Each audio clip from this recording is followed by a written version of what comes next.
ഗവർണറും വിസിയും ഒരു തട്ടിലും സിൻഡിക്കേറ്റും സിപിഎമ്മും മറുവശത്തു നിന്നതോടെ സമാനതകളില്ലാത്ത ഭരണ പ്രതിസന്ധിയിലാണ് കേരള സർവകലാശാല. വലിയ പോലീസ് സന്നാഹമാണ് കഴിഞ്ഞ ദിവസങ്ങളിൽ സർവകലാശാലയിൽ അണിനിരന്നത്. സർവകലാശാലകളിലെ ഗവർണറുടെ ഇടപെടലുകളിൽ ഒരു വിട്ടുവീഴ്ചയും വേണ്ടെന്ന നിർദ്ദേശമാണ് സിൻഡിക്കേറ്റുകൾക്ക് സിപിഎം നേതൃത്വം നൽകിയിരിക്കുന്നത്.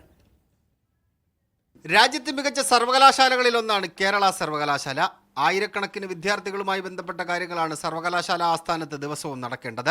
എന്നാൽ അത് നല്ല രീതിയിലല്ല കഴിഞ്ഞ കുറേ ദിവസങ്ങളായി നടക്കുന്നത്. ഭരണപ്രതിസന്ധിക്ക് പ്രധാനപ്പെട്ട കാരണക്കാരിൽ ഒരാൾ ചാൻസലർ തന്നെയാണ് എന്നതാണ് ശ്രദ്ധേയമായ കാര്യം. RSS കൊടിയേന്തിയ സ്ത്രീയുടെ ചിത്രം വെച്ചത് മുതലാണ് കേരള സർവകലാശാല ആസ്ഥാനത്ത് പ്രശ്നങ്ങൾ ഉണ്ടാകുന്നത്.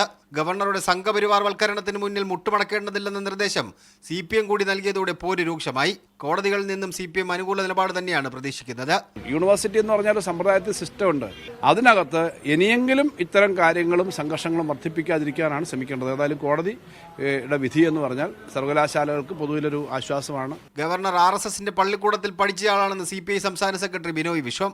RSSന്റെ പള്ളിക്കൂടത്തിൽ പഠിച്ച അതിൻ്റെ ആശയ പരിശീലനം കിട്ടിയ സ്വയം സേവകരായിട്ടുള്ള അവസ്ഥയിൽ നിന്ന് ഇന്നും പുറത്തു കടക്കാൻ മടിക്കുന്ന ആർലേക്കർജി അദ്ദേഹത്തിന് ഇപ്പോഴും ഭാരത് മാതാവ് സിംഹപ്പുറത്തിരിക്കുന്ന കാവിക്കൊടിയേന്തിയ ആ സ്ത്രീയാണ്.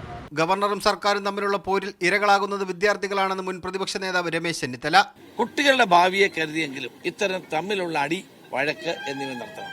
എന്നാൽ ഇത് മുൻകൈയെടുത്ത് ഗവർണർക്കെതിരായിട്ട് നടപടി സ്വീകരിക്കാൻ മുഖ്യമന്ത്രി തയ്യാറാവുന്നല്ലോ. എന്തുകൊണ്ട് രാഷ്ട്രപതിയെ സമീപിച്ചുകൂടാ? അടുത്ത ദിവസങ്ങളിൽ VC മോഹൻ കുന്നുമ്മൽ സർവകലാശാലയിൽ തിരിച്ചെത്തുന്നതോടെ പ്രശ്നം കൂടുതൽ രൂക്ഷമാകാനാണ് സാധ്യത.